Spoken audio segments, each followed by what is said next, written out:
Praise the Lord सर्वांना. आज मी माझ्या प्रिय तरुण प्रार्थना योद्धांना प्रोत्साहित करू इच्छिते की आपण ख्रिस्ताचे अनुयायी म्हणून आपली ओळख रागाने नव्हे तर सत्य, प्रेम, न्याय आणि प्रार्थनेने असली पाहिजे.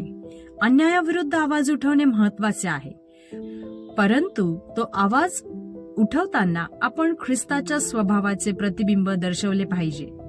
तुम्हा सर्वांना ठाऊक आहे की वचनामध्ये लिहिल्याप्रमाणे हे मनुष्या, बरे काय ते त्याने तुला दाखवले आहे. नीतीने वागणे, आवडीने दया करणे व आपल्या देवासमागमे राहून नम्रपणे चालणे, या वाचून परमेश्वर तुझ्याजवळ काय मागतो. मिखा याचा 6वा अध्याय आणि 8 वचन.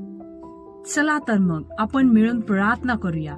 आपल्या देशासाठी, समाजासाठी आणि प्रत्येक व्यक्तीसाठी विश्वास ठेवा. देव आपल्या सत्याला विजयी देणारा, न्याय प्रस्थापित करणारा आणि तुटलेल्या अंतःकरणांना सांत्वन देणारा आहे. आपला संघर्ष कोणत्याही व्यक्तीविरुद्ध नसून सत्य, न्याय आणि देवाच्या इच्छेसाठी आहे. आपण मिळून 1-2 मिनिटाची प्रार्थना करूया. धन्यवाद देते हे स्वर्गीय पिता, प्रभू येशू ख्रिस्ता, आमच्या देशावर तुझी कृपा होऊ दे.